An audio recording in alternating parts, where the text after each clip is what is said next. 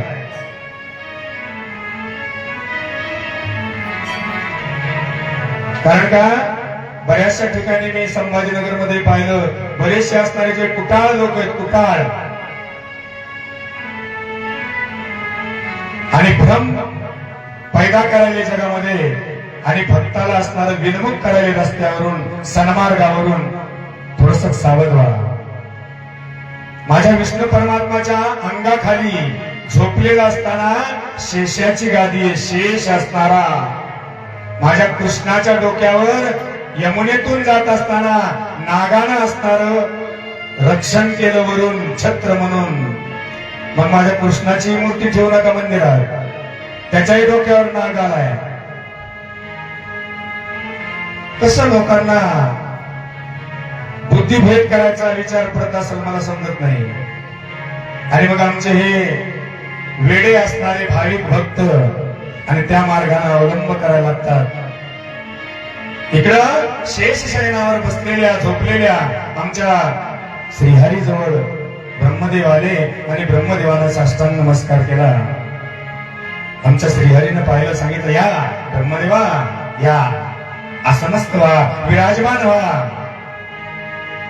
आसन वगैरे दिलं आणि माझा ब्रह्मदेव त्या ठिकाणी विराजमान झाला. मनामध्ये स्वार्थ होता, स्वार्थ. आणि हीच आम्ही स्वार्थी भक्ती करायला नाहीच पाहिजे.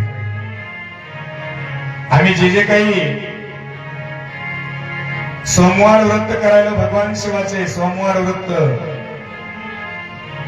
5 सांगितलेले, ते काही ना काहीतरी आमच्या पोटामध्ये स्वार्थाची गाठ आहे म्हणून करायला ध्यानात ठेवा.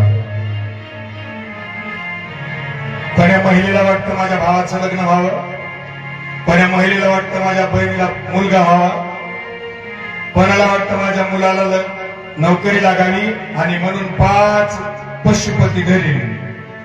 किती? 5. आणि 2 झाले, तिसऱ्याला काही वेळ लागला नाही, जाऊ दे मग, दिलं सोडून.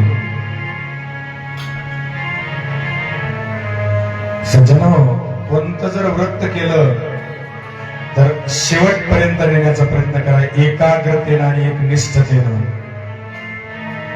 मग त्या ठिकाणी तुम्हाला किती संकट पडो, मारी तारी चित्ती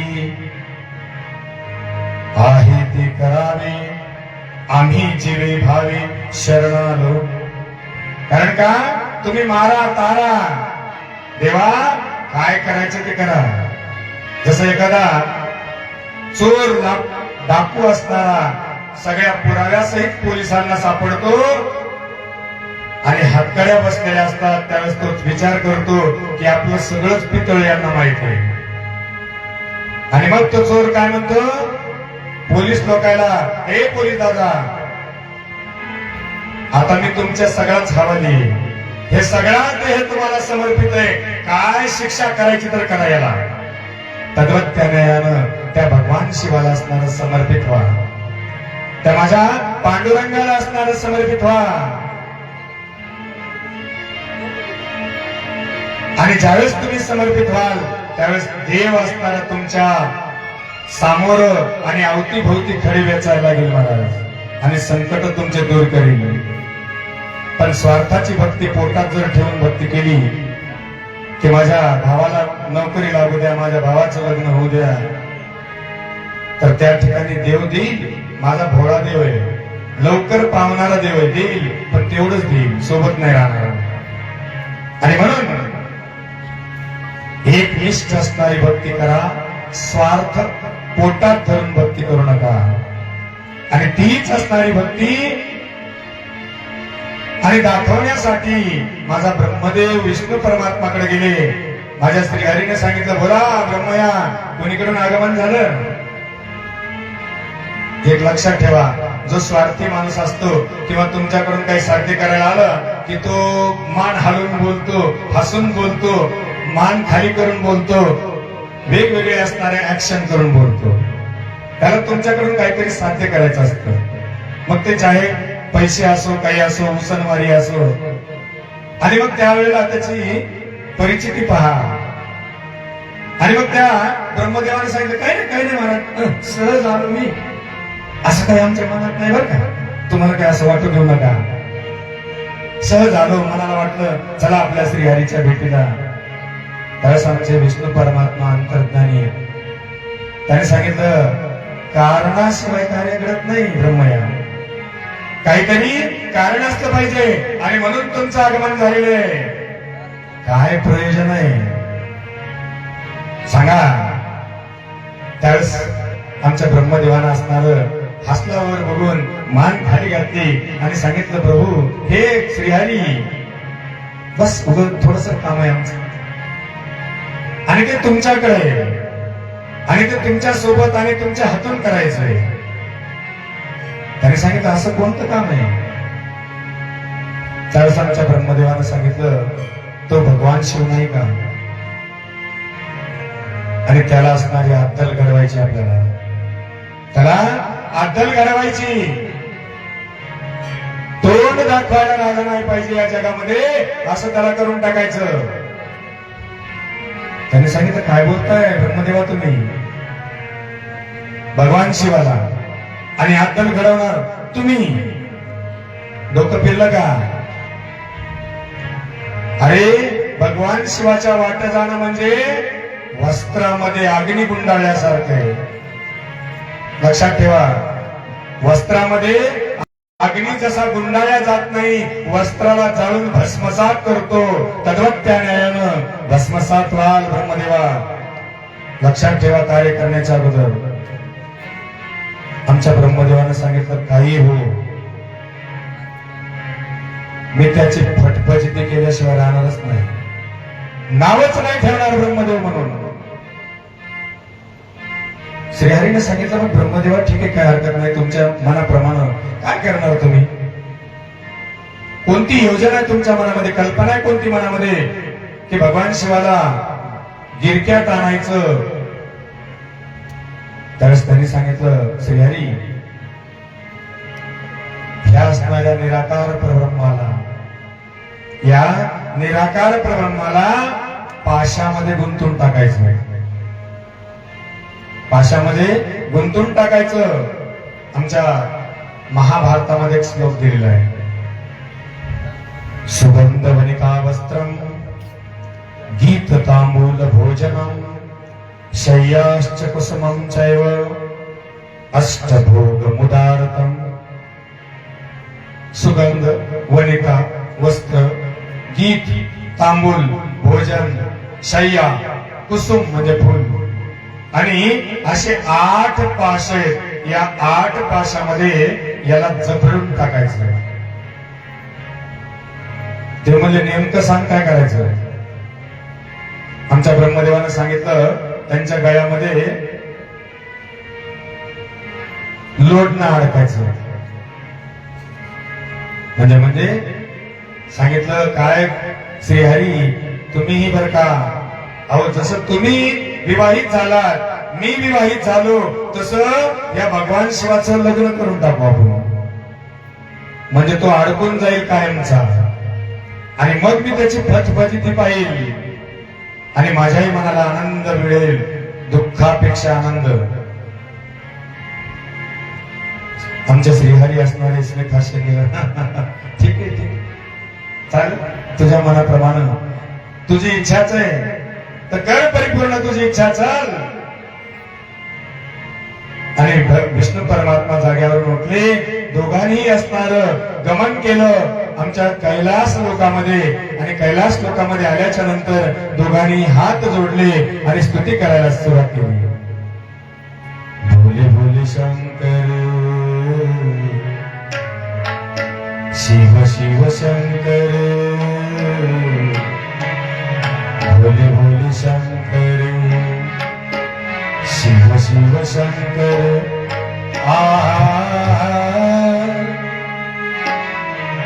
तुझ्या नामाचा रे छंद लागला लागला, तुझ्या नामाचा रे छंद लागला लागला, तुझ्या नामाचा रे छंद लागला.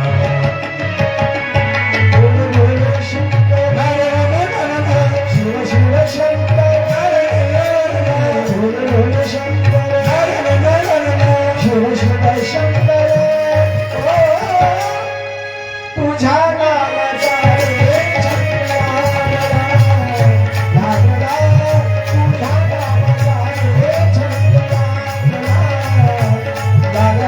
तुझ्या नामाचा रे छंद लागला. भोले भोले शंकर शिव शिव शंकर, भोले भोले शंकर शिव शिव शंकर. तुझ्या नामाचा रे छंद लागला लागला, तुझ्या नामाचा रे छंद लागला लागला, तुझ्या नामाचा रे छंद लागला.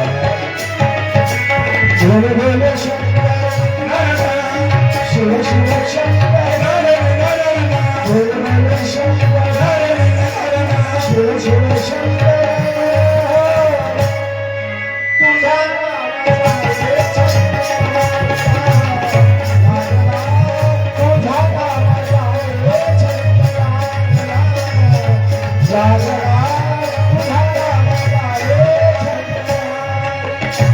तुझा नामालीना धर्मेना मजला, तुझा नामालीना धर्मेना मजला.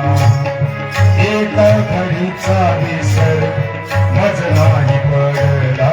भोले भोले शंकर शिव शिव शंकर, भोले भोले शंकर शिव शिव शंकर.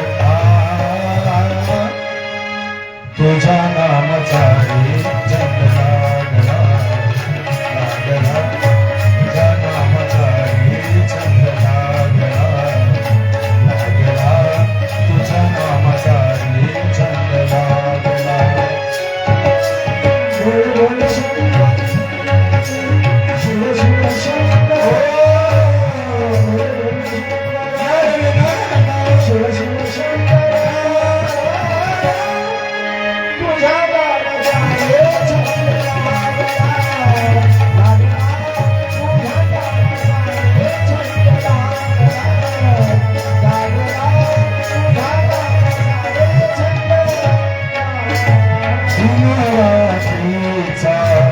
विचार नाही केला, डोळे भरून जेव्हा पाहिले तुझला. भोले भोले शंकर शिव शिव शंकर, भोले भोले शंकर शिव शिव शंकर. तुझ्या नामाचा रे छंद लागला लागला, तुझ्या नामाचा रे छंद लागला लागला,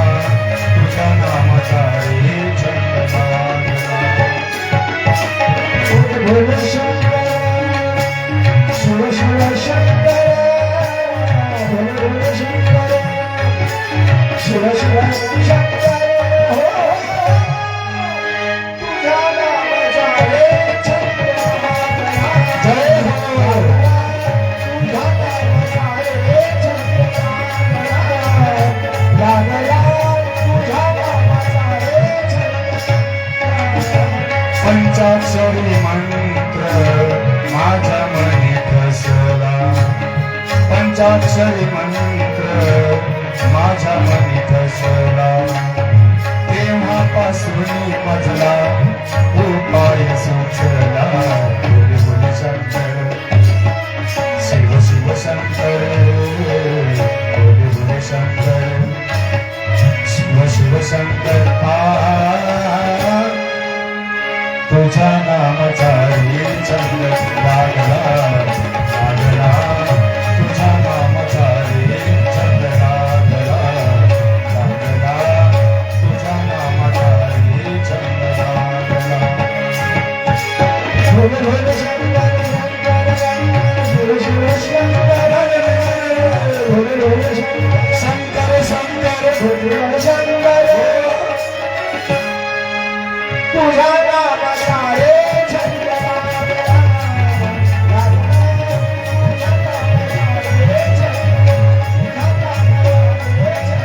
तुझ्या नामाचा रे चंद्रमा सांगितलं मला भोले भोले शंकर शिव शिव शंकर भोले भोले शंकर शिव शिव शंकर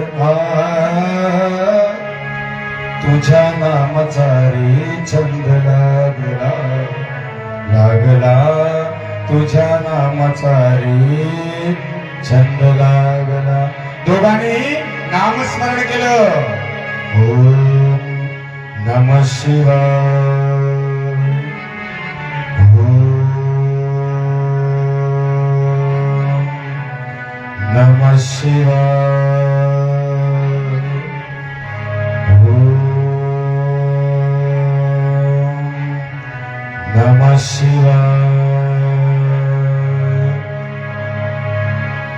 माझे भगवान शिवान असणार डोळे उघडले आणि डोळे उघडल्याच्या नंतर माझ्या श्रीहरीकडे पाहून स्मित हास्य केलं सांगितलं या श्रीहरी आसनस्थ व्हा विराजमान व्हा आमच्या ब्रह्मदेवाकडे पाहिलं स्मित हास्य केलं आणि सांगितलं ब्रह्मदेवा बसा या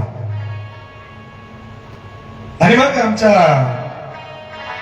विष्णू परमात्माकडे पाहिलं आणि सांगितलं काय म्हणताय श्रीहरी किती ऊन पडायले काय नाही किती डिग्री सेल्सिअस चालू आहे पाऊस पडायला का नाही उन्हाळ्यामध्ये आणि मग कोणी सोनं घेतलं का नाही असं म्हणाले बरं का ते योगक्षेमं वहाम्यहं योगाने क्षेम विचारला माझ्या विष्णू परमात्माने सांगितलं सर्व ठीक आहे महाराज प्रभू तुमच्या कृपेनं सर्व ब्रह्मांडामध्ये ठीक आहे मग सांगितलं काय प्रयोजन येण्याचं आगमन कोणी कोण झालं त्यावेळेस विष्णू परमात्माने सांगितलं मी सहज तुमच्या दर्शनाला आलो पण ब्रह्मदेव घेऊन आला त्यावेळेस ब्रह्मदेवाकडे पाहिलं आणि सांगितलं बोला ब्रह्मया कोणीकडून आगमन झालं काय प्रयोजन आहे कोणत्या कारणासाठी आमच्याकडे आले त्यावेळेस आमच्या ब्रह्मदेवाने सांगितलं काही नाही देवा असं काही नाही हे श्रीहरी काही म्हणतात बघा आम्ही सहज आलो तुमच्या दर्शनाला सहज आलो वाटलं धोंड्याचा महिना आहे आणि धोंड्याच्या महिन्यामध्ये शुक्रवार आहे त्यातल्या त्यात पंचमी षष्ठी आहे आणि दर्शन करावं या निमित्तानं आलो प्रभू असं काही आमच्या मनामध्ये काही नाही वाटत आणि म्हणून आमचा ब्रह्मदेव म्हणतो त्यावेळेस भगवान शिवाने सांगितलं हे का ब्रह्मया कोणतंच कार्य कारणाशिवाय घडत नाही तुम्ही कशासाठी इथं आले कारण शिवकथेचं आहे शिवकथेचं रसपान करण्यासाठी आलो ऐकण्यासाठी आलो भक्ती करण्यासाठी आलो एखाद्या वेळेस आम्ही गावाला दररोजच जातो का नाही काहीतरी कारण असल्याशिवाय जात नाही आणि सांगितलं ब्रह्मया कारणाशिवाय कार्य होत नाही, काय आहे ते सांगा पटकन. त्याच ब्रह्मयाने सांगितलं असं काही नाही देवा, पण आमच्या मनात एक इच्छा आहे बरं का. त्याने सांगितलं बोला बोला. सांगितलं प्रभू आम्हाला असं वाटतंय की जसं श्रीहरी असणारे आणि विवाहित झाले तसं आपणही विवाहित व्हावं, मीही विवाहित आहे तसं तुम्हीही लग्न करावं. त्यावेळेस माझ्या भगवान शिवाने सांगितलं काय बोलताय ब्रह्मदेवा, निराकार परब्रह्म असलेला मी, निराकार परब्रह्म असलेला मी, अरे निरंजन वासामध्ये मी असतो, युगानुयुक्त तपश्चर्या असणारा मी करतो. आणि युगानुयुक्त तपश्चर्या करणाराने पत्नी कशाला करायची, युगानुयुक्त ज्याची तपश्चर्या आहे अशा लोकांनी पत्नी कशाला करायची. आणि त्यावेळेला आमच्या ब्रह्मदेवानं सांगितलं प्रभू ते बाकी आम्हाला काही माहित नाही, श्रीहरीची सुद्धा इच्छा आहे, तुम्ही सुद्धा विवाहित व्हा आणि आमच्या पंक्तीमध्ये बसा. त्यांनी सांगितलं कसं शक्य आहे, आणि मी असणारा दिगंबर अवस्थेचा, आणि मला घर नाही दार नाही काही नाही काही नाही, आणि मला पोरगी कोण देईल. त्यावेळेस सांगितलं प्रभू बाकी काही त्याची चिंता नका करू तुम्ही, आम्ही जी काही तडजोड करायची ती करू. त्यावेळेस सांगितलं मग ठीक आहे काय हरकत नाही करू. अविनाशी असलेला, अजरामर असलेला, निराकार परब्रह्म असलेला, आणि तो मायेच्या असणाऱ्या सान्निध्यामध्ये ठेवायचा आहे. ठीक आहे म्हणजे काही हरकत नाही, जशी तुझी इच्छा आहे. पण त्याच ब्रह्मदेवानं पुन्हा वर पाहायला सांगितलं, पण म्हणजे काय देवा अजून कोणती अट आहे तुमची. त्याच भगवान शिवाने सांगितलंय बघ मी लग्न जरूर करीन, पण अशा मुलीशी करीन. थोडस महिला मंडळ पुढे सरका, कृपया महिला मंडळ पुढे सरका, बाकी मागे पब्लिक आलेली आहे पुढे सरका. माय हो माझ्या माता भगिनी जरा पुढे सरका. आणि त्यावेळेला आमच्या ब्रह्मदेवानं विचारलं अजून कोणती अट आहे सदाशिवा. याने सांगितलं हे बघ जैसा सुंदर प्रकार पूर्ण तैसेची पाहिजे स्त्रीरत्न. गुरुगीतेमध्ये तारा चंद्राला उपदेश करते, तारा गुरुची पत्नी तारा चंद्राला उपदेश करायली. जैसा सुंदर प्रकार पूर्ण तैसेची पाहिजे स्त्रीरत्न हिरियासी सुवर्ण कोंदन तव शोभायमान हिरा. सांगितलं की बाबा रे जसा सुंदर पुरुष असेल तशाच पद्धतीनं त्याला पत्नी सुंदर असावी, तर ते जोडा आहे, तर तो जोडा आहे. नाही तर मग एखादा हिरा आहे आणि त्याला पितळाचं असणारं गिलेट मारलं, पितळ काय होईल हिरवं पडेल आणि हिरा शोभणार नाही. तर हिरियासी सुवर्ण कोंदन तव शोभायमान हिरा. आणि अशा पद्धतीनं पाहिजे जसा पुरुष गुणवान विद्वान रूपवान धनवान तशा पद्धतीनं असणार त्याची पत्नी त्याला शोभवंत असावी. दुसरी गोष्ट आमच्या तारेनं असणारं चंद्राला सांगितलं. आणि याच्या व्यतिरिक्त जर घर असेल तर आमच्या तारानं चंद्राला उपदेश करत असताना सांगितलं नातरी भार्या हो निरागीट स्वरूप कश्मळ अफाट सदा करी वटवट देवी अरण्य पुरुषा. सांगितलं याच्या विपरीत जर पत्नी मिळालेली असेल नातरी भार्या हो निरागीट स्वरूप कश्मळ अफाट सदा करी वटवट देवी अरण्य कर्कश अरण्य. महाराज त्या माणसाला जीवनामध्ये त्या स्त्रीची संगती करणं म्हणजे कर्कशारण्य. आणि म्हणून आमच्या शंकरांनी सांगितलं की बाबारे, मला जर पत्नी मिळवून तुम्हाला द्यायची असेल तर माझ्या अटी 3. एक, मी ज्यावेळेस योगी राहील, मी ज्यावेळेस योगी म्हणून योग साधना करेल, त्यावेळेस माझ्या पत्नीनं योगिनी म्हणून राहावं, माझ्या पत्नीनं योगिनी म्हणून राहावं. 1. 2, मी ज्यावेळेस काम मोहित होईल त्यावेळेस तिनं मोहिनी म्हणून राहावं. आणि तिसरी गोष्ट, पत्नीनं माझ्या आज्ञेच्या बाहेर वागू नये, पत्नीनं माझी आज्ञा पाळावी, आज्ञा उल्लंघन करू नये. आणि ज्या दिवशी ती उल्लंघन करेल माझी आज्ञा, त्याच दिवशी तिचा मी कायमचा त्याग करेन. आणि अशा पद्धतीनं माझ्या भगवान शिवाने 3 अटी असणाऱ्या माझ्या ब्रह्मदेवाजवळ सांगितल्या, श्रीहरीजवळ सांगितल्या. आणि मग दोघांनी सांगितलं ठीक आहे काय हरकत नाही प्रभू, आम्हाला तुमच्या अटी मान्य आहेत.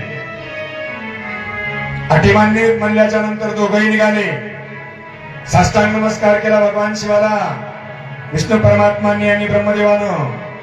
आणि तिथून निघाल्याच्या नंतर आपापल्या स्थळाला, आपापल्या लोकाला अंतर्धान पावले. काही दिवस निघून गेले. परत आमच्या ब्रह्मदेवाला आठवण झाली की शंकराने असणारं वचन दिलंय. मग परत श्रीहरीकडे गेले. दोघंही निघाले. ते थेट असणाऱ्या ब्रह्मदेवाचा पुत्र दक्ष प्रजापती आणि त्या दक्ष प्रजापतीच्या राजधानीमध्ये आले. जसे भगवान विष्णू परमात्मा आणि ब्रह्मदेव आले, तसं आमचा दक्ष प्रजापती दारामध्ये, आपल्या दरवाजामध्ये, राजवाड्याच्या समोर स्वागत करायला गेला. आदरातिथ्य केलं महाराज. आणि आदरातिथ्य करून आदरानं आतमध्ये आणलं, कनकाच्या सिंहासनावर बसवलं. आणि सिंहासनावर बसवल्याच्या नंतर सांगितलं, मजाळश्यावरी गंगा कोठोनी ओघळली ही सांगा. सांगितलं, हे पितस्त्री ब्रह्मदेवा आणि हे श्री हरी विष्णू परमात्मा कुणीकडून आगमन झालं आणि काय प्रयोजन आहे. त्यावेळेस विष्णू परमात्मा आणि ब्रह्मदेवाने सांगितलं, हे दक्ष राजा, आणि आम्ही एका कारणासाठी तुझ्याकडे आलो. म्हणले सांगा काय कारण आहे. यांनी सांगितलं, एक कन्या उत्पन्न करायची तुला. त्यावेळेला आमच्या दक्ष प्रजापतीला 24 कन्या झालेल्या होत्या. किती? 24 कन्या.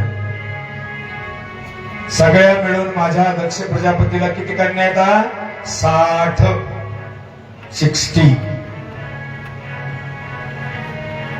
24 कन्या माझ्या दक्ष प्रजापतीला झालेल्या होत्या.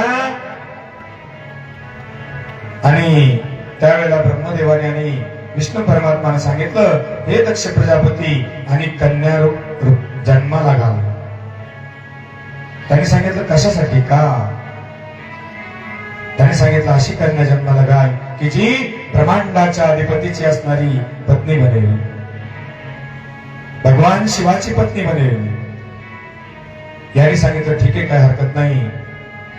आणि बऱ्याचशा असणाऱ्या ग्रंथाच्या नियमाप्रमाणे भागवतामध्ये आहे, काशीखंडात आहे, स्कंद पुराणामध्ये आहे, लिंग पुराणामध्ये आहे, शिवमहापुराणामध्ये आहे, गर्भावळी कांडामध्ये आहे, ज्योतिष शास्त्रात आहे. त्या पद्धतीनं विषम अंक स्त्रीचा सहवास करणं 16 रात्रीमध्ये, 16 रात्रीपैकी त्या ठिकाणी कन्या उत्पन्न केल्या जाते. समांकी पुत्ररत्न आणि विषमांकी असणारं स्त्रीरत्न, कन्यारत्न उत्पन्न होतं महाराज. आणि म्हणून आमच्या दक्ष प्रजापतीनं ठीक आहे म्हटले, काय हरकत नाही. साष्टांग नमस्कार केला. दोघांनी निघून गेले. त्या अगोदर आमच्या ब्रह्मदेवानं सांगितलं, बाबा रे, तुला जर कन्यारत्न प्राप्त करून घ्यायचं असेल आणि शिवाला साजेशी पत्नी, रूपाची कन्या, प्राप्त करायची असेल तर तुला शक्तीची आराधना करावी लागेल. तुला शक्तीची आराधना करावी लागेल. त्यावेळेस ब्रह्मदेवाने होकार दिला. दोघंही निघून गेले आणि निघून गेल्याच्या नंतर आमच्या ब्रह्मदेवानं आमच्या दक्ष प्रजापतीनं आणि चैत्र शुक्ल पक्ष प्रतिपदा किंवा आमच्या अश्विन शुक्ल पक्ष प्रतिपदा या दिवशी असणारी एक मातीची देवीची मूर्ती निर्माण केली, अंबिकेची मूर्ती निर्माण केली आणि अंबिकेची मूर्ती निर्माण करून त्यामध्ये त्या आमच्या दक्ष प्रजापतीनं प्राणप्रतिष्ठा करून घेतली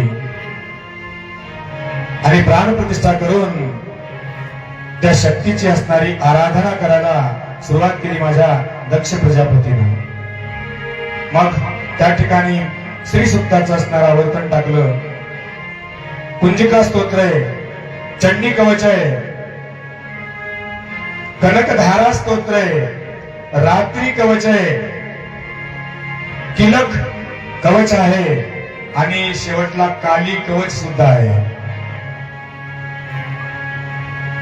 त्याच्यामध्ये पुन्हा सरस्वती सूक्त आहे, सरस्वती कवच आहे आणि अशा पद्धतीने महालक्ष्मी कवच आहे, महालक्ष्मी स्तोत्र आहे वगैरे वगैरे असणारे.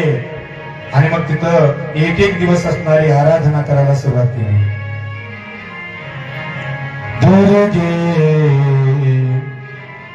तुम्हारी जय हो, अम्बे तुम्हारी जय.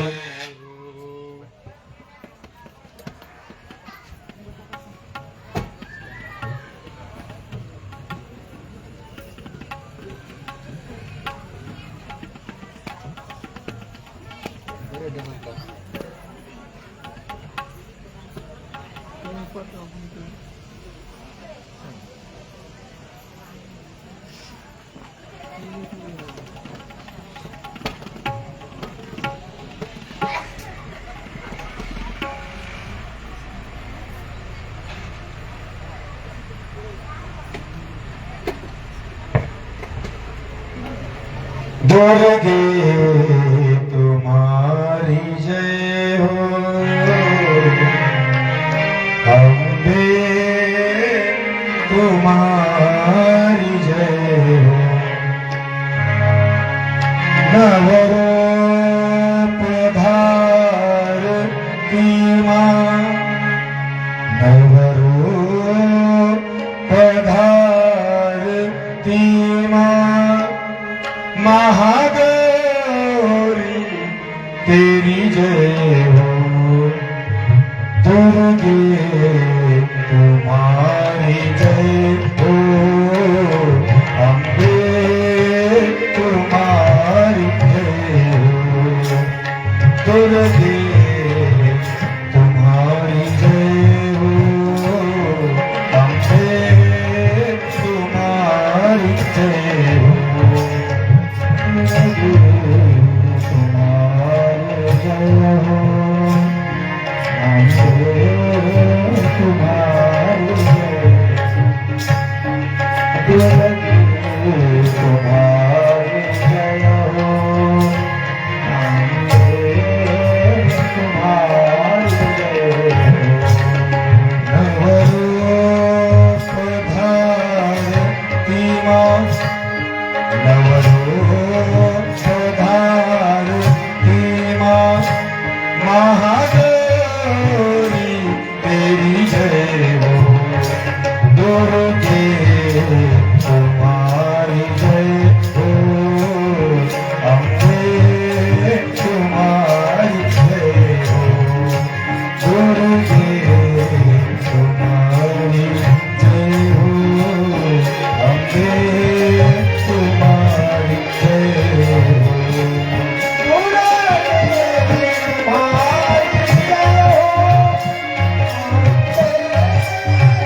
तुम्हारी जय हो, अम्बे तुम्हारी जय हो, दुर्गे तुम्हारी जय हो, अम्बे तुम्हारी जय हो।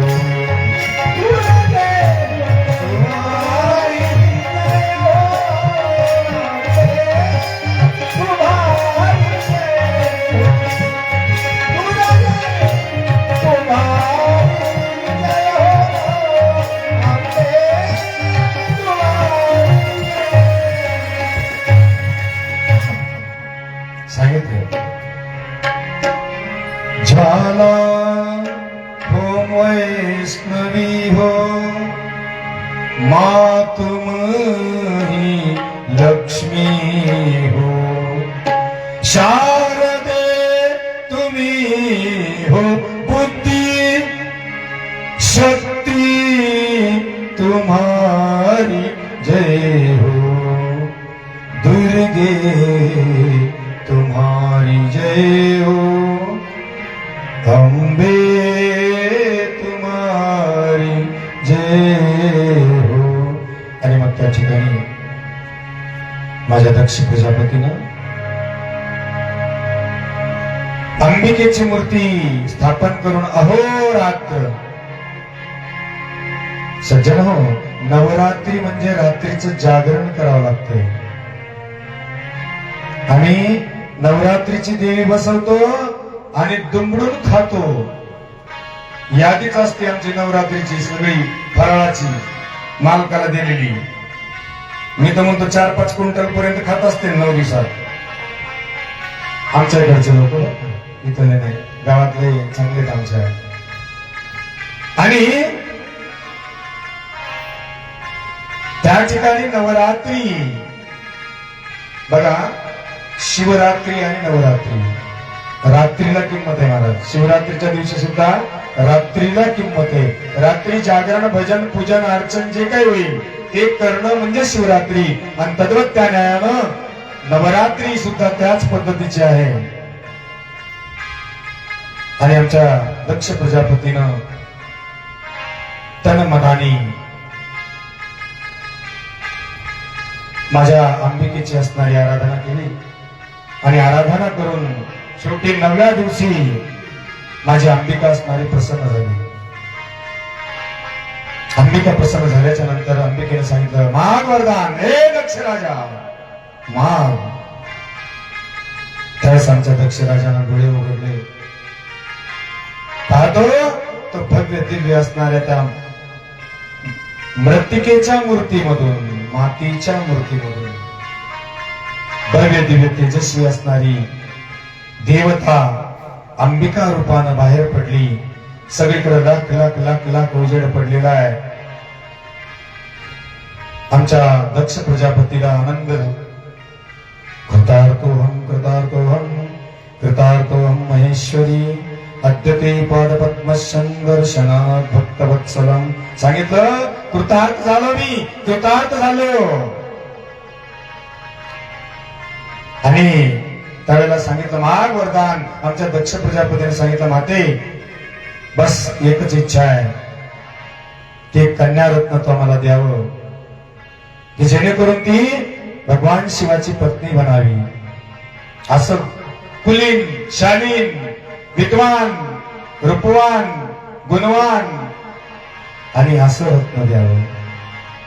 मुलगी कशी पाहिजे? प्रत्येकाच्या पोटी येणारी मुलगी कशी पाहिजे? ती कुलीन पाहिजे, ती शालीन पाहिजे, ती गुणवान पाहिजे. सज्जन हो, ब्रह्मांडामध्ये धर्मशास्त्राने लिहून ठेवलंय, मुलगी पराया घरी दिल्या जाते. का दिल्या जाते?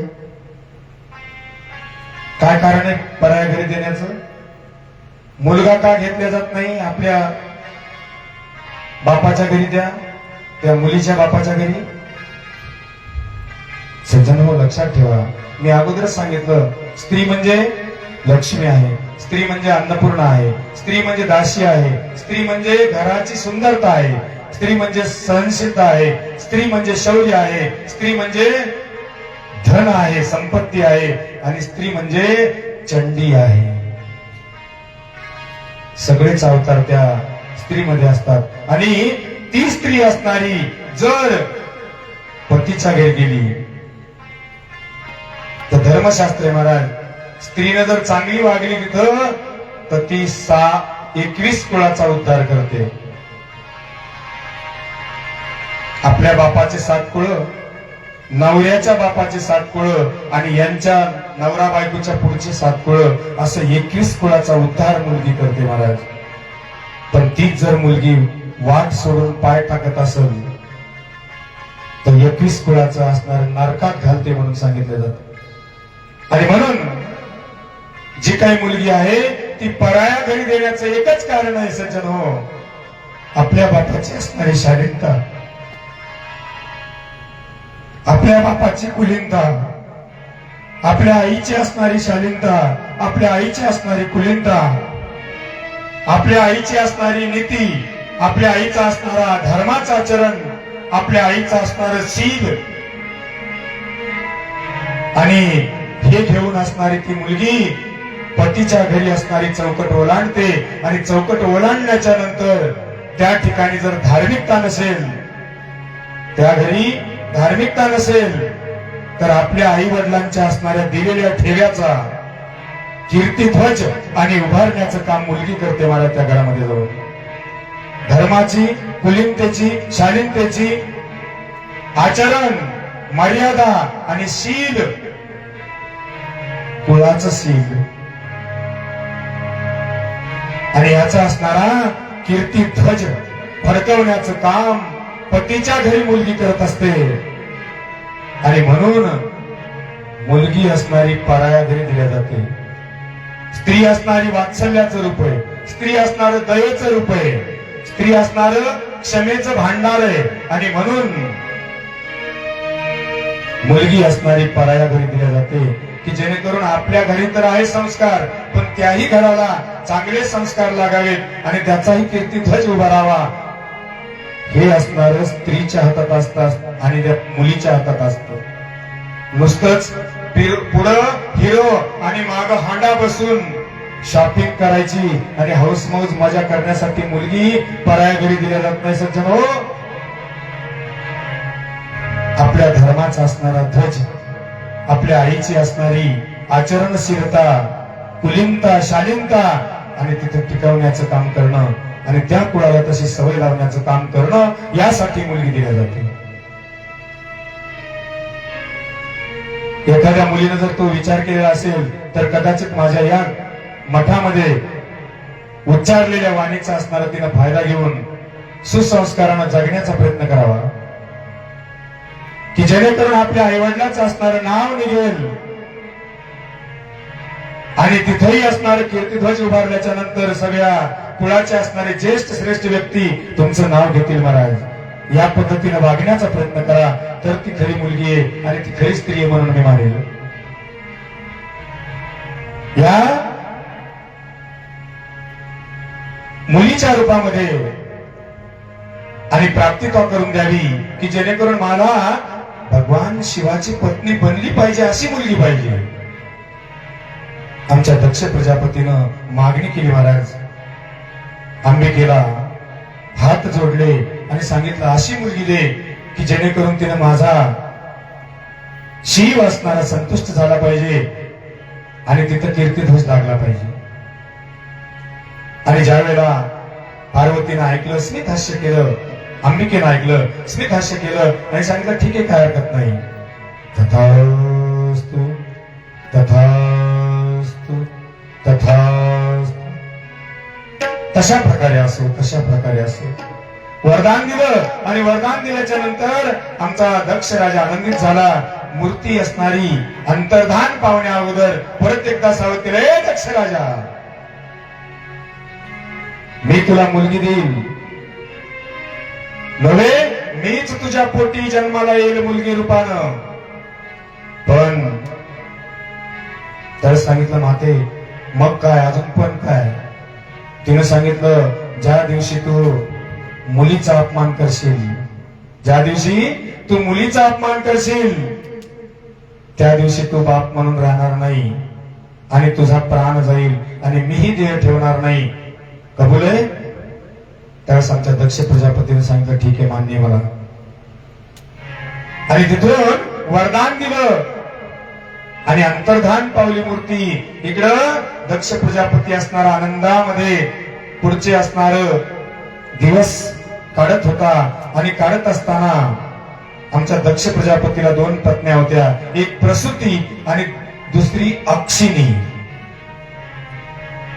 आणि मग इकडे अक्षिणीच्या पोटी आमच्या दक्ष प्रजापतीला 10,000 मुलं झाले. किती? 10,000 मुलं झाले. आणि मग त्यावेळेला आमचा नारद आला आणि नारद आल्याच्या नंतर नारदानं ते मुलं पाहिले, सगळे बसवले आणि सगळे बसवल्याच्या नंतर त्या मुलांना उपदेश केला. 10,000 मुलांना जसा उपदेश केला अध्यात्मशास्त्राचा, योगशास्त्राचा, ब्रह्मचर्याचा, ते विधेय झाले महाराज. त्यांना माया आणि प्रपंच हे वाटू लागला, वेडे बनले. आणि वेडे बनल्याच्या नंतर वेडा झालो, वेडा झालो, वेडा झालो, वेडीयाचा गावा गेलो, वेडा झालो, वेडा झालो, वेडा झालो, वेडा झालो, वेडा झालो, वेडा झालो, झालो, वेडा झालो, झालो, वेडा झालो, हो, हो.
वेडा खरा मनमत माने वेडा खरा मुक्ते रूपे आला खरा मुक्ते रूपे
सांगितलं महाराज वेडा झालो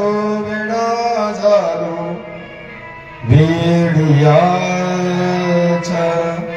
गावा गेलो 10,000 असणारी मुलं विको किंचित किंचित विको किंचित 10,000 असणारी मुलं आणि कमी झालं जास्त आणि मग त्यावेळेला विधेय झाले जीवनमुक्त अवस्था त्यांना प्राप्त झाली फक्त एकच दिसायलं जे जे दिशे दृष्टी पुढे ते अवघे शिवरूप गाडे जळी तळी काष्टी भरला पिंडी ब्रह्मांडी बिंबला अलक्ष लक्ष्य निलक्षिला शंकरचे जिकडे तिकडे असणारं शिव स्वरूप दिसायलं जिकडे तिकडे असणारं ब्रह्मस्वरूप दिसायलं आणि असं ब्रह्मस्वरूपामध्ये रममाण होऊन गेले वेडे झाले आमच्या दक्ष प्रजापतीनं पाहिलं नारदानं वेळ केलं माझ्या मुलांना म्हणून कडकडीत शब्द दिला नारदा चांडाळा जसं माझ्या मुलांना परदेशाला पाठवून दिलं तिने भान ठेवलं नाही कुणीकडे वेड्यावर फिरायला ते तद्वत त्या न्यायानं तू सुद्धा एका ठिकाणी स्थिर राहणार नाहीस आणि म्हणून कडकडीत शाप देऊन टाकला दक्षाने आमच्या नारदाला त्यावेळेस पासून माझा नारद घटकात पाताळात घटकात नृत्य लोकात घटकात स्वर्गामध्ये आणि सारखं भ्रमण करत राहतो कुठंच स्थिर राहत नाही परत असणारे 10,000 पुत्र उत्पन्न केले अक्षिणीच्या पोटी परत असणाऱ्या नारदानं त्यांना वेड करून सोडलं पहिले शपलांश आणि दुसरे शुद्धांश मुलं इकडं अक्षिणीच्या पोटी 10,000 पुत्र तेही वाया गेले तर इकडं प्रसूतीच्या पोटी असणार गर्भ राहिला महाराज जसा गर्भ राहिला एक लक्षात ठेवा एखाद्या स्त्रीच्या गर्भामध्ये जर कन्या असेल एखाद्या स्त्रीच्या गर्भामध्ये कन्या असेल तर तिचं एवढं तेज वाढतं महाराज की एक टवटवीत प्रफुल्लित दिसते माऊली ती एवढं तेज वाढतं की अत्यंत सुंदर दिसते आणि मुलाचा गर्भ असला तर चेहऱ्यावर काळीमा येते गुड्या पडतात घाम फुटतो आणि नैराश्य निर्माण झाल्यासारखं होतं चेहऱ्यावर असो आपल्याला तिकडे काही ज्योतिषाकडे जायचं नाही जे काही कन्यारत्न आहे पोटामध्ये त्या कन्यारत्नाला जसं आणि परिधान केलं गर्भामध्ये आमच्या प्रसूतीनं तसं 1 महिना 2 महिने 4 महिने 5 महिने झाले अनुक्रमे नाद ब्रह्मामध्ये आमची प्रसूती आणि रममान होऊन गेली एकच नाद तो शिवनाद शिवछंद शिवनाद शिवछंद शिवनाद शिवछंद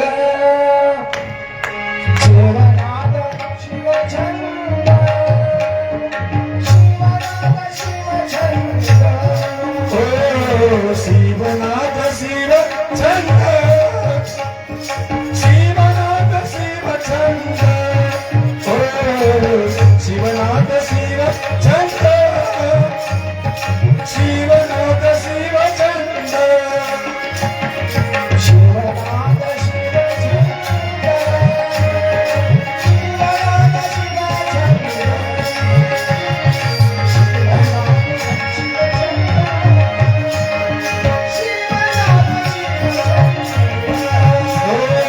शिवनाथ शिव छंद शिवनाथ शिव छंद ओ शिवनाथ शिव छंद शिवनाथ शिव छंद वाच शिव स्मरावा, वाच शिव स्मरावा, वाच शिव स्मरावा. वाच शिव स्मरावा, वाच शिव स्मरावा, वाच शिव स्मरावा. शिवनाथ शिव छंद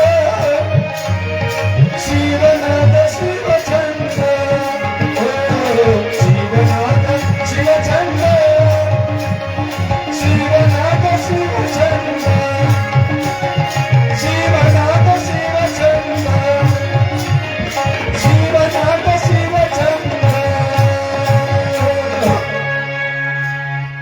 शिवनाथ शिव छंद वाचे शिव स्मरावा.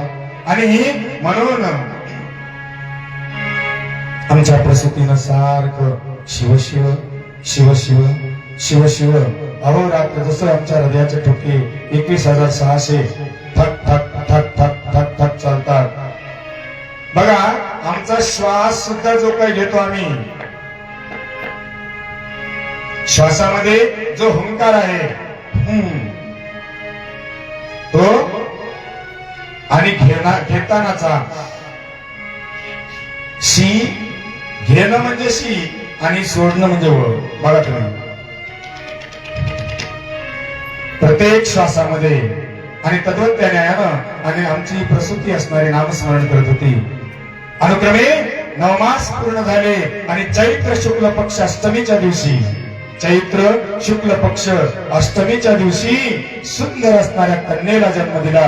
माझ्या प्रसूतीने असणार भव्य दिव्य असणार बाळ, सगळीकडे तेज पुंज असणार, तेज लखलखा वाटलेलं, गुबगुबीत असणार, अतिशय सुंदर असणार. महाराज सज्जनो, ब्रह्मांडामध्ये माझ्या पार्वती कोणीच सुंदर नाही.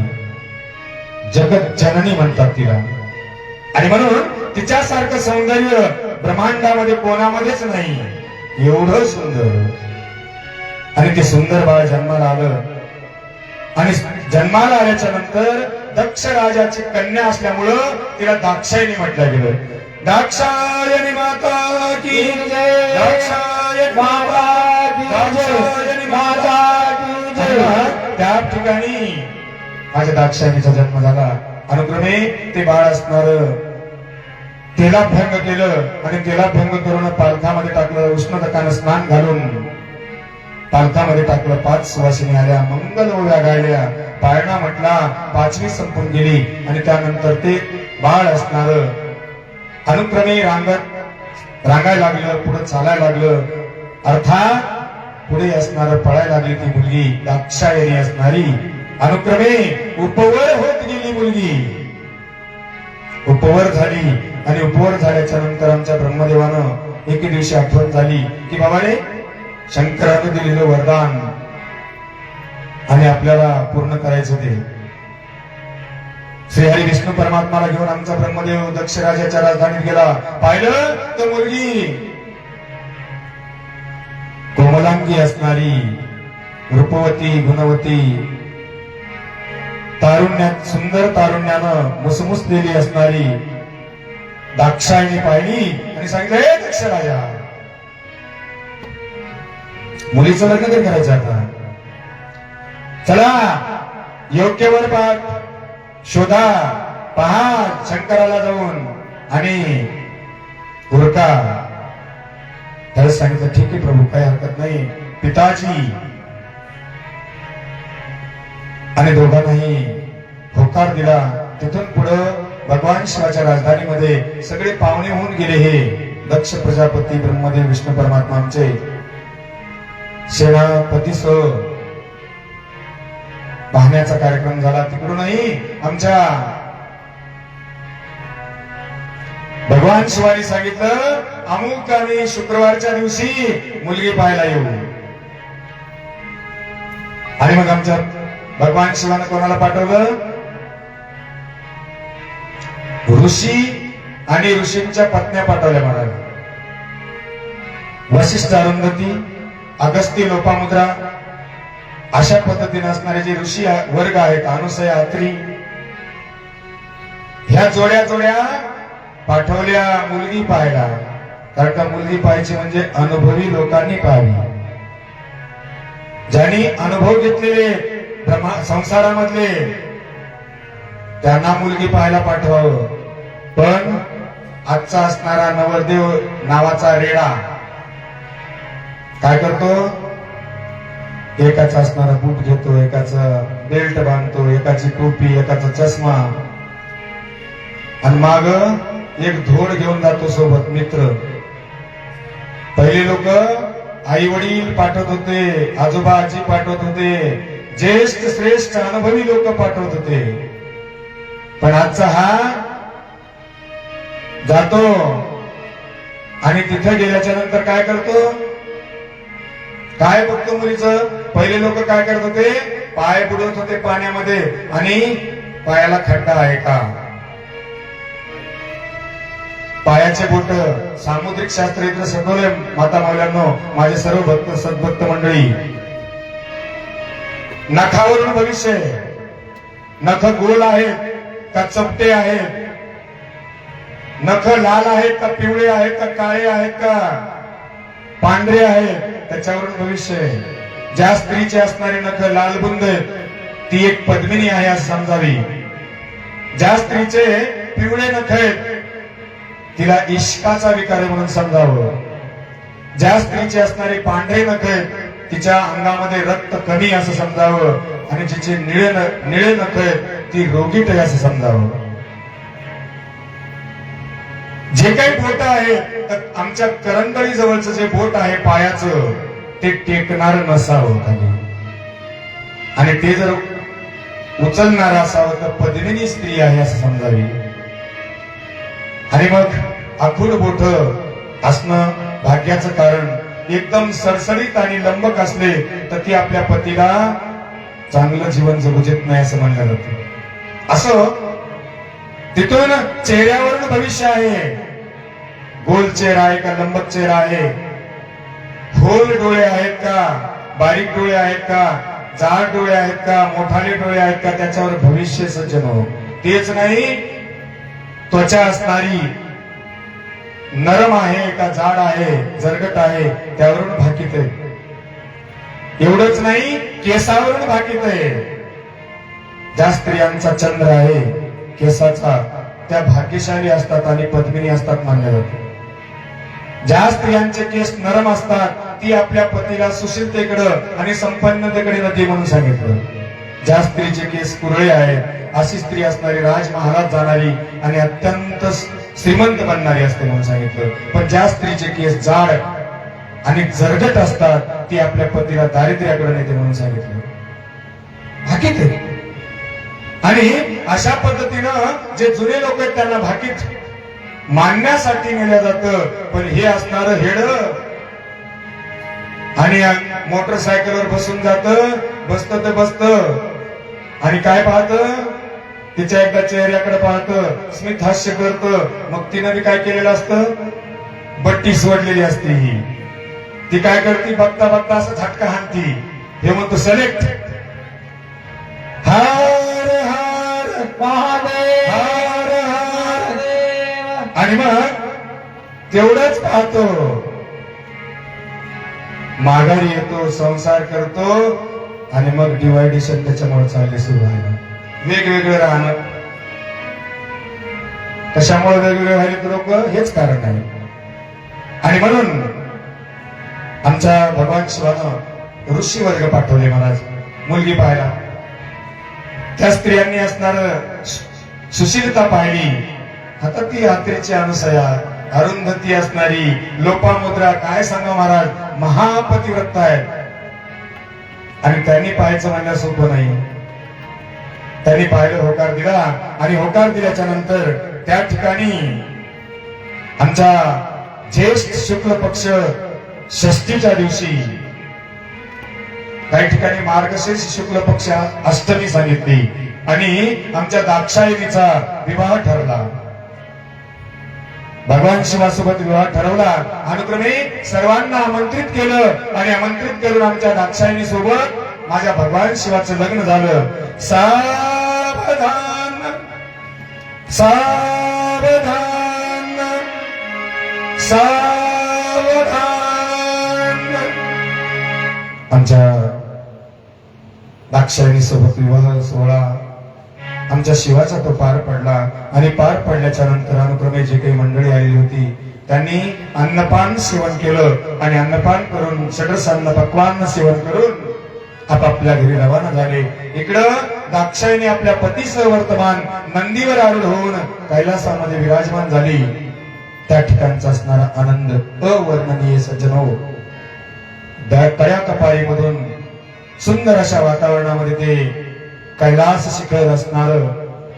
सगळीकडे त्या वनराईनं हिरवळ पांघरलेली आहे. जसं एखादी सुवासीन असणारी हिरवी साडी नेसून त्या हिरव्या साडीवर असणाऱ्या वेलबुट्ट्या असाव्या तशा त्या सुंदर वनराईवर हिरव्या वनराईवर आणि वेली असणाऱ्या लटकलेल्या होत्या आणि त्या लटकलेल्या वेलीवर सुंदर असणारे वेलबुट्टी काढल्याप्रमाणे फुलं असणारे मनोहर आणि मनाला रमणीय करणारे आणि त्या ठिकाणी सुशोभित दिसत होते. तर अशा असणाऱ्या फुलांचा मकरंद सेवन करण्यासाठी तिथं भुंगे गुंजारो करत होते. गुई गुई गुई गुई गुई गुई गुई गुई गुई गुई करत होते. तर त्या फुलामधला मकरंद सेवन करत असताना सुद्धा कड्या कपारीमधून पशु पक्ष्याच्या तोंडून पाखरांच्या तोंडून आणि एकच आवाज निघत होता. ओम नमः शिवाय.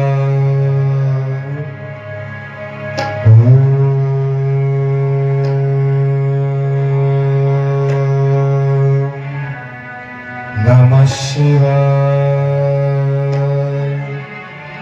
इकडं पाण्याचे असणारे सरोवर होते तर त्या सरोवरामध्ये असणारं स्वच्छ तुडुंब भरलेलं पाणी, बाजूला असणारी सुंदर झाडं बहरलेले आणि त्या ठिकाणी पक्षी किलबिलाट करायला लागले आणि अशाही अवस्थेत त्यांच्या तोंडून शब्द निघायला लागले ते म्हणजे शिव शिव. आणि अशा सुंदर वातावरणामध्ये माझ्या दाक्षायणीनं आणि रममान झाली आणि रममान झाल्याच्या नंतर काही काळ निघून गेला. एके दिवशी आमच्या दक्ष प्रजापतीनं दक्षाच एका सभेचं आयोजन केलं आणि सभेच्या आयोजनाला सगळ्या देवलोकांना बोलून घेतलं. त्यामध्ये ब्रह्मदेव विष्णू परमात्मा, 8 वसु, 10 दिक्पाल, 9 ग्रह, 64 योगिनी, 7 घृत मात्रका, 7 स्थल मात्रका, 9 चंडिका, 8 भैरव वगैरे वगैरे असणारे सर्व असणारे देवी देवता, आतळ वितळ तळातळ महितळ रसातळ सुतळ पाताळ आणि पाताळातलेही बोलून घेतले, स्वर्गातलेही बोलून घेतले. सभेचं आयोजन केलं. ज्याचे त्याला असणारं सिंहासन दिलं. माझ्या विष्णू परमात्माचं सिंहासन, ब्रह्मदेवाचं सिंहासन आणि माझ्या भगवान शिवाचं असणारं उच्चासन दिलं. इंद्र असणारा आलेला आहे. तिकडं तुंबरू असणारा गायन करायला लागले, गंधर्व गायन करायले, तर अप्सरा नृत्य करायला लागले आहेत. आनंद त्या ठिकाणी रममान झालेले सगळे देव लोक त्या आनंदामध्ये आणि त्या दक्ष राजाला असणार त्या राजवाड्यामध्ये राजमहालामध्ये त्या ज्या ठिकाणी सभा भरवली त्या सभागृहामध्ये आणि आगमन केलं. जसं माझा दक्ष प्रजापती आला तसं सगळेजण उठून उभा राहिले. दक्ष प्रजापती की जय, दक्ष प्रजापती की जय, दक्ष प्रजापती की जय. आणि मग त्यावेळेला दक्ष प्रजापतीचा असणारा गुणगान जय जयकार केला. सगळे जण उभा राहिले पण महानुभाव जो शिव होता तो मात्र उभा राहिला नाही. त्याने सिंहासनावरच बसलेला राहिला. जसं जसं दक्ष प्रजापती पुढे चालत होता तसं तसं सगळ्याकडे पाहत होता आणि समोर पाहतो तो उच्चासनावर बसलेला शिव आणि तो उठलेला नाही, उभा राहिलेला नाही. तळपायाच्या मस्तकाला गेली, अंगावर रोमांच उभे राहिले, लाल जर्द डोळे झाले, थरथर शरीर कापा लागलं. क्रोधाग्नी भडकला आमच्या दक्ष प्रजापतीचा. सांगितलं चांगला लाज वाटत नाही तुला? घोड्यावर बसतो, स्मशानात राहतो, अंगाला राख फासतो आणि तशा पद्धतीने तुला बुद्धी प्राप्त झाली आणि एवढे जण उभे राहिले, का उभा राहिला नाहीस तू? आणि त्यावेळेला आमचा दक्ष प्रजापती असणारा क्रोधायमान होऊन आणि समोर येत होता महाराज, लटलट उडत होता रागाच्या भरामध्ये माझा दक्ष, आणि समोर माझ्या भगवान शिवानं पाहिलं. मनाला विचार वाटला कोणाला तरी दुसऱ्याला बोलत असत, पण माझा दक्ष प्रजापतीने सांगितलं, ए कैलासाच्या जोगड्या, लाज वाटते का तुला? काय चालता बोलतून? आणि ज्या वेळेला माझ्या दक्ष प्रजापतीने असणार माझ्या भगवान शिवाला बोलले महाराज, त्यावेळेस माझ्या दक्ष भगवान शिवाला पाहायला गेलं तर कोणीच नाही, ना आई, ना भाऊ, ना बाप, ना कोणी असणारा आधार. इकडे माझ्या दक्ष प्रजापतीकडे पाहिलं, तिकडं विष्णू परमात्माकडे पाहिलं की कमीत कमी विष्णू परमात्मा काही म्हणेल, ब्रह्मदेवाकडे पाहिलं, पण जसं बाकीच्याकडे पाहिलं सगळ्यांनी माना खाली घातल्या. त्यावेळेस दक्ष प्रजापतीने सांगितलं, ए गौऱ्या, ए भिकाऱ्या, काय चालता हो? क्षणभर सुद्धा माझ्या नदीमध्ये थांबायचं नाही, ध्यानात ठेव. त्यावेळेस आमच्या भगवान शिवाने विचार केला की याला काय म्हणू. मान खाली घातली माझ्या भगवान शिवानं, आणि भगवान शिवानं खाली मान घालून विचार केला, एकतर तिसरा डोळा उघडून याला भस्मसात मी केलं असतं, पण माझ्या बायकोचा बाप आहे आणि म्हणून सासरा आहे. डोळ्यातून अश्रुधार आल्या, मनाला अपमान वाटला. सगळे असणाऱ्या एवढ्या सभेमधून आणि चल चालता हो म्हटल्याच्या नंतर भगवान शिवानी विचार केला, इथं राहण्यामध्ये मजा नाही. इकडं तिकडं पाहिलं, मनाला उद्वेग वाटला. त्रिशूळ घेतलं, डमरू घेतलं आणि खाली बघून माझा भगवान शिव त्या सभेच्या बाहेर निघाला. अंगामधून क्रोधाग्नी भडकत होता, अपमान सहन होत नव्हता, पण त्या ठिकाणी असणारा तो अपमान गिळण्याचं कार्य माझ्या भगवान शिवाने केलं. इकडे विष्णू परमात्मा आणि ब्रह्मदेवानं माना खाली घातल्या, तर पुन्हा पुन्हा तो दक्ष प्रजापती म्हणतोय, चाल चालता हो, आणि याद राख, आजच्या नंतर तुला पूजेमध्ये कोणताच अधिकार माझ्याकडे मिळणार नाही. बहिष्कार करतो तुला मी पूजेमधून, बहिष्कृत करतो. माझ्या भगवान शिवाने जाता जाता शब्द ऐकले आणि त्या असणाऱ्या सभागृहाची चौकट ओलांडली. जड अंतःकरणानं आणि दुःखित असणाऱ्या अंतःकरणानं मनामध्ये उद्वेग झाला, विषाद वाटला, आणि तो भगवान शिव असणारा आपल्या कैलासामध्ये न जाता मनामध्ये विचार केला, दाक्षायणीला जाऊन सांगावं तर दाक्षायणी असणारी अंगाची हात करून घेईल आणि घरामध्ये असणार अग्नी पेटेल आणि माझं घर उद्ध्वस्त होईल.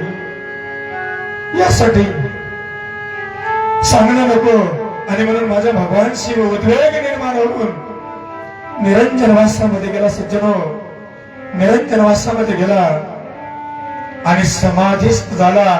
तो क्रोध दाबण्यासाठी, शमन करण्यासाठी समाधी लावली. अनुक्रमे दिवस निघून गेला आणि संध्याकाळ जवळ आली. जशी संध्याकाळ जवळ आली तसं दाक्षायणीने विचार केला, माझे शिव आणि कुठे गेले असतील, कुठे गेले असतील. मनामध्ये विचार केला आणि विचार केल्याच्या नंतर इकडं तिकडं फिरायला लागली. अनुक्रमे अंतर्दृष्टीने पाहिलं तो भगवान शिव निरंजन वासामध्ये आणि समाधीस्थ होऊन बसलेले होते.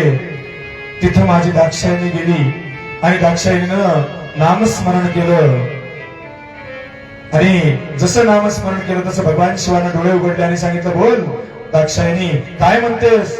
तिने सांगितलं, का प्रभू, माझा कंटाळा तुम्हाला आला की काय? माझा जीवनामध्ये कंटाळा आला की काय? आणि म्हणून घरी नाही आले तुम्ही, काय कारण आहे धनी? आणि म्हणून दाक्षायणीने असणार 2-4 प्रश्न विचारले. भगवान शिवाने विचार केला, हिला जर आपल्या पोटातलं सांगावं तर सगळं घर उद्ध्वस्त दक्षाचंही होईल आणि आपलंही होईल. आणि म्हणून त्यांनी सांगितलं काय नाही, सहज आलो, मनामध्ये विचार आला की साधना करूया. बरेचसे दिवस झाले साधना केली नाही आणि साधनेनं असणारं आरोग्य ठीक होतं महाराज. साधनेनं चेहऱ्यावरचं तेज वाढतं, साधनेनं रोगराई बिमारी निघून जाते आणि साधनेनं दिव्य रूप प्राप्त होतं. साधनेनं असणारं ब्रह्म शिव आणि प्राप्त होतो. आणि म्हणून आमच्या शंकरानं सांगितलं की साधना करावी वाटली म्हणून आलो. काही नाही काही नाही, काही चिंता करू नको. दाक्षायणीने सांगितलं मग चला घरी. आणि मग दोघंही असणारे घरी गेले. इकडं आमच्या दक्ष प्रजापतीला सूड उगवण्याची क्रिया प्राप्त झाली. मनामध्ये उद्वेग निर्माण झाला. एका जावयानं 60 जावई मला, 60 मुली आणि त्यांचे पती आहेत. आणि त्यांच्या पत्नीनं आतापर्यंत माझा अपमान केला नाही. आणि काय का या कैलासाच्या असणाऱ्या शिवानं, भगवान शिवानं त्या माझा अपमान केला, पण ह्याला मी दाखवल्याशिवाय राहणार नाही. आणि म्हणून माझ्या दक्ष प्रजापतीनं मुद्दाम होऊन यज्ञाचं असणारं आयोजन ठेवलं. देवगुरु बृहस्पतीला बोलून घेतलं आणि बृहस्पतीला बोलून घेऊन सांगितलं, हे बृहस्पती लवकरात लवकर आणि यज्ञाचं मुहूर्त करा. 1 वर्षापर्यंत चालणारा यज्ञ करायचा आपल्याला. आणि आमच्या दक्ष प्रजापतीनं देवगुरु बृहस्पतीला म्हणल्याच्या नंतर त्यांनी मुहूर्त काढलं. ब्रह्मदेव विष्णू परमात्मा सगळे ऋषी वर्ग आणि अनेक देव बोलून घेतले. ज्याच्या त्याला सिंहासन दिलं, पण एक सिंहासन असणारं वर उच्चासन जे होतं ते मात्र भगवान शिवाचं होतं. त्याला आमंत्रितच केलं नाही, बहिष्कार केला शिवाचा. आणि त्या ठिकाणी सुरुवात केली सर्व ऋत्विज लोकांनी. पूजन केलं स्थापित मंडल देवतेचं आणि स्वाहाकाराला सुरुवात केली. ओम गणानान्त्वा गणपतिं हवामहे प्रियानान्त्वा प्रियपतिं हवामहे निधीनान्त्वा निधिपतिं हवामहे वसो मम अहमजानि गर्भधाम त्वमजासि गर्भधाम. ओम महागणपती स्वाहा महागणपती इदं नमः. बाकीच्यांनी म्हणायचं ओम अग्नीय स्वाहा अग्नीय इदं नमः. आणि अशा पद्धतीनं सर्व असणारा स्वाहाकार सुरू झाला. 1 दिवस झाला, 10 दिवस झाले, महिना झाला, 4 महिने झाले, 6 महिने झाले. तेवढ्यात आमचा नारद त्या ठिकाणी आला आणि नारदाने सगळ्याकडे पाहिलं कोण कोण झोपले. झोपलेले होते का तिथं? नाही. सावकाश झोपा बरं का, काही चिंता नाही. आमच्या नारदानं पाहिलं कोण कोणते देव आहेत बसलेले. सगळीकडे पाहिलं तर एक असणारं आसन रिकाम होतं महाराज. मनामध्ये विचार केला काय कारण असलं पाहिजे. मनामध्ये उत्कंठा निर्माण झाली आणि उत्कंठा निर्माण होऊन नारद निघाला कैलासाला. कैलासाला गेला, उभा राहिला. ओम नमः शिवाय, ओम नमः शिवाय. भगवान शिवाने डोळे उघडले आणि डोळे उघडल्याच्या नंतर विचारलं, बोला नारदा कोणीकडून आगमन झालं, काय प्रयोजन आहे? तर सांगितलं, देवा सहज रीतीने इकडे आलो होतो, फिरत फिरत फिरत फिरत पण एक आश्चर्य पाहिलं. म्हणले असं कोणतं आश्चर्य पाहिलं नारदा? म्हणले तुमचा सासरा दक्ष प्रजापती आणि त्यांनी यज्ञाचं आयोजन ठेवलंय, तुम्ही गेले नाही कार्यक्रमाला, काय मिळेल? तरच भगवान शिवाने विचार केला नारदाला प्रश्न विचारायचा आहे. त्याने सांगितलं, हे नारदा कार्यक्रम कोण ठेवला? दक्ष प्रजापतीने. मग दक्ष प्रजापतीकडे जायचं आणि विचारायचं भगवान शिव का आले नाही. एवढं बोलले आणि लगेच डोळे लावले. नारदाने सांगितलं, देवा थांबा, देवा थांबा. तोपर्यंत माझ्या शिवाने डोळे लावले. सज्जन हो, मनामध्ये विचार केला आता कोणाला विचारायचं. आता कोणाला विचारायचं? आणि म्हणून नारद तातडीनं माझ्या दाक्षायणीच्या महालामध्ये गेला, साष्टांग नमस्कार केला दाक्षायणीला आणि सांगितलं. दाक्षायणीने विचारलं, नारदा कुणीकडून आगमन केलं? त्यावेळेस सांगितलं, मी सहज इकडे आलो होतो भगवान शिवाकडं. आणि तू इथं कशी काय? तिने सांगितलं, असं का बोलताय नारदा? त्याने सांगितलं, अगं तुझ्या बापानं मोठा यत्न ठेवलाय आणि तू गेली नाहीस. आमच्या दाक्षायणीने सांगितलं, नारदा बाकीच्या लोकांना तुम्ही फसवा, पण माझ्यासारख्याला बी काय का चेष्टा करताय नारदा तुम्ही माझी? याने सांगितलं, नाही माते, तुझ्या पायाची शपथ घेऊन सांगतो, मी खरं बोलतोय. तुझ्या पित्यानं असणारा यत्न ठेवलेला 1 वर्षाचा तू गेली नाहीस. त्यावेळेस सांगितलं, नारदा माझ्या पित्यानं यत्न ठेवला नाही गेली. नारदानं विचारलं, का नाही गेली? ती म्हणली, नारदा आम्हाला माहितच नाही, बापानं यज्ञाचा कार्यक्रम ठेवला. त्यावेळेस नारदानं सांगितलं, हे दाक्षायणी मी तुला सांगतो, कारण का मोठा एखादा समारंभ असला तर काही ना काहीतरी चुकतं महाराज, काही ना काहीतरी माणसाकडून चुकतं. सगळ्याला आमंत्रण देतो पण स्वतः सोबत शेजारी आमच्या गाडीवर फिरत आमंत्रण द्यायला आमच्या सोबत असतो पण शेजाऱ्याला आमंत्रण नसतं, चुकतं एखाद्या वेळेस. आणि तसं सांगितलं की कदाचित एखाद्या वेळेस 60 मुली येतात आणि एखाद्या वेळेस विसरलं असं, पण मुलीचा असणारा अधिकार बापाच्या घरी असतो. कशाचा असतो? प्रॉपर्टी वाटून घेण्याचा नाही बरं का, प्रॉपर्टी वाटून घेण्याचा नाही. लक्षात घ्या. ज्या माता भगिनी बसलेल्या आहेत माझ्या समोर, त्यांना परत एकदा सांगतो, ज्या असणाऱ्या वाटून घेत असतील त्यांनी एकदा विचार करायचा मनाला की तुमचं काय वाईट केलं तुमच्या मायबापांनी.